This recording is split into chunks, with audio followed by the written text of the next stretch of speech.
Welcome, dear viewers, to this new session of Learning English.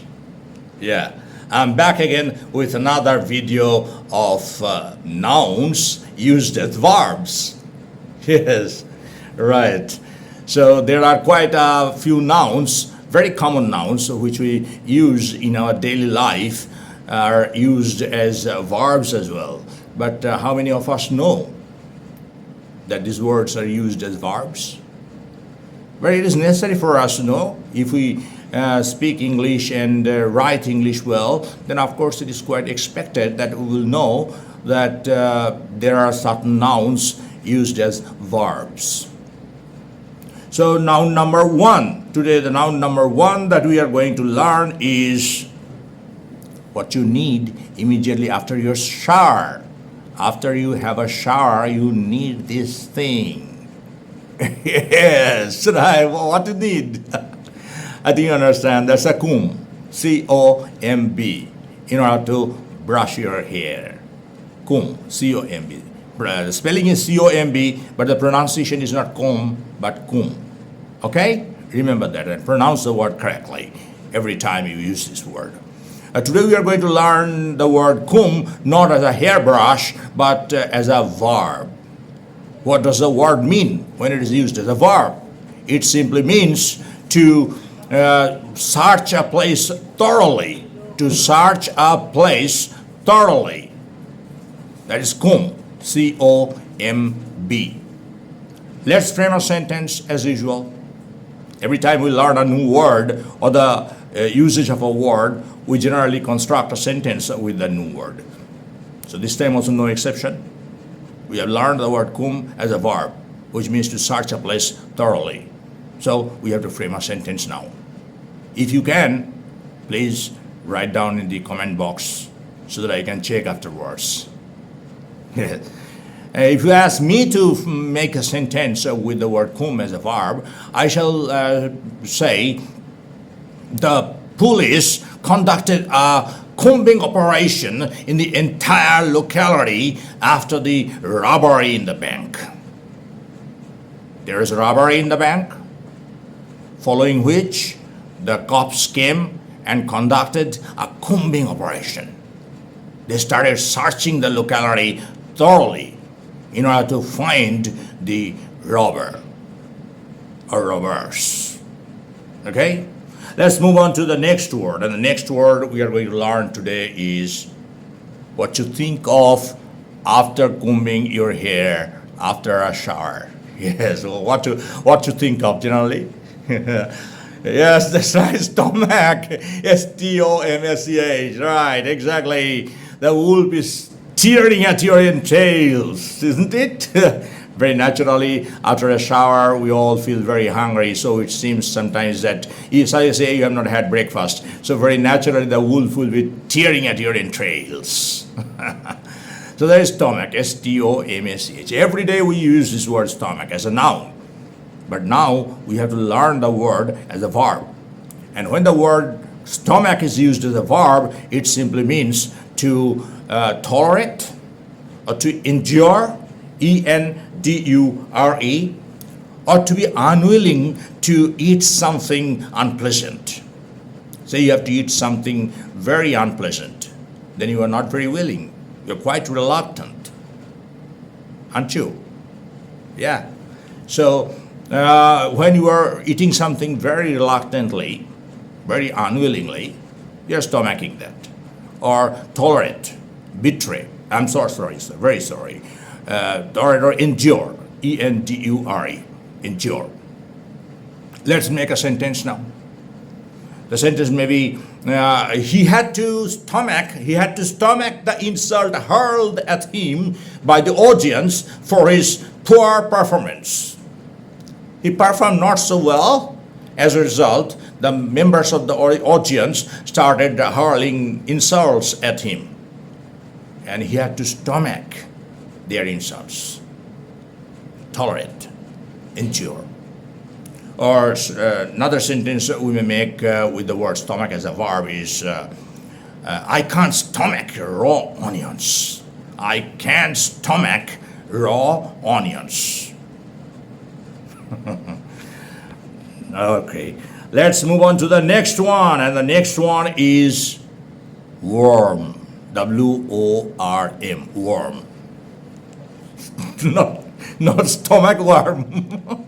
Right, exactly, worm. W-O-R-M, worm. Worm, this word is also a noun, but when we use it as a verb, it simply means to get information from someone by using very clever methods of persuasion.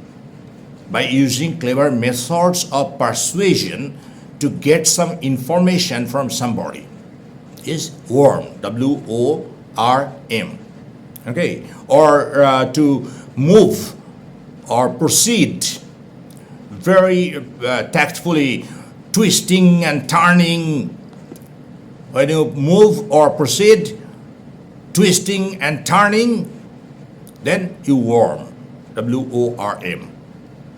Okay, let's frame a sentence, an example sentence with the word worm as a verb. The detective is trying his best to worm some secret information out of the prime suspect by letting him drink alcohol. Sometimes the detectives have recourse to such a method. They allow the suspect to drink alcohol because they feel that under the influence of alcohol, perhaps he will start speaking the truth.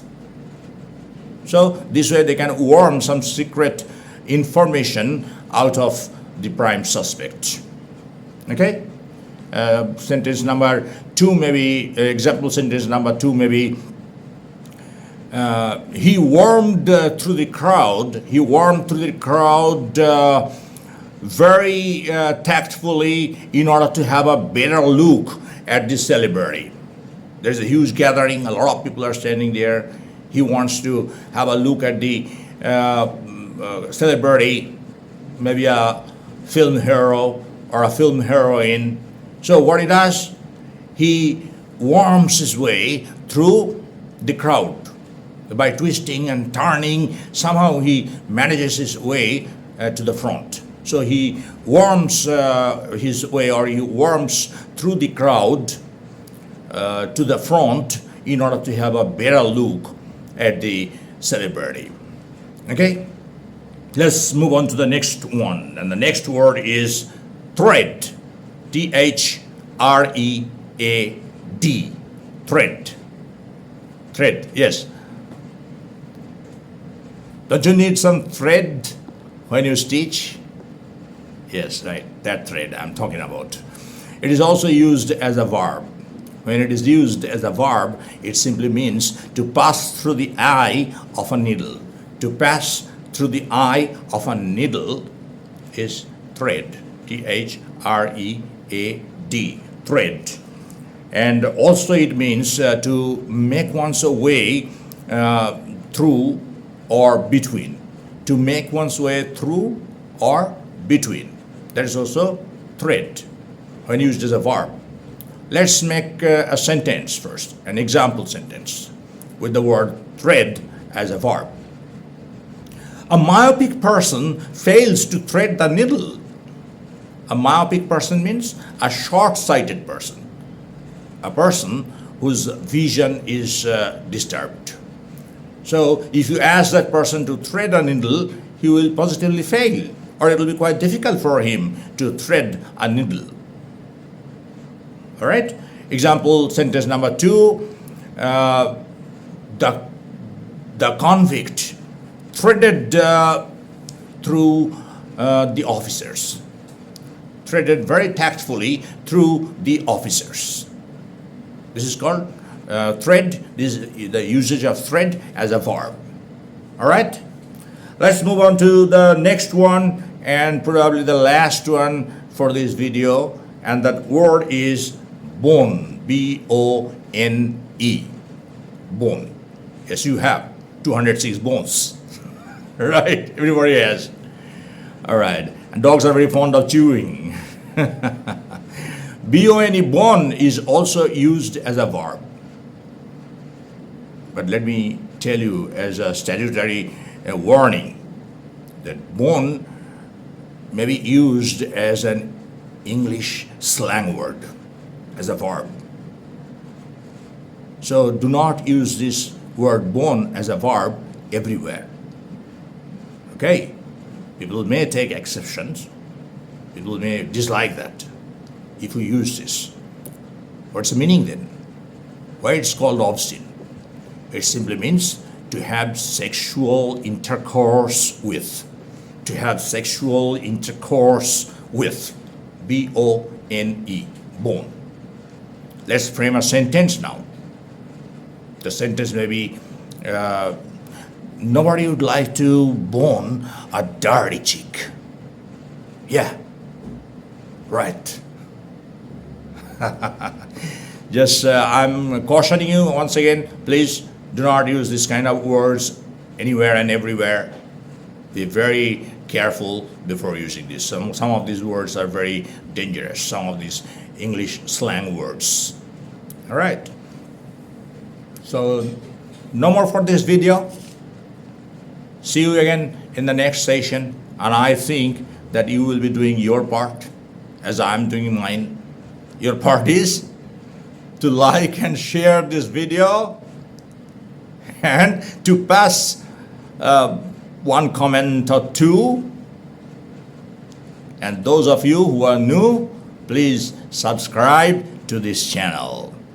Otherwise, the channel will get gradually more and more emaciated. Right?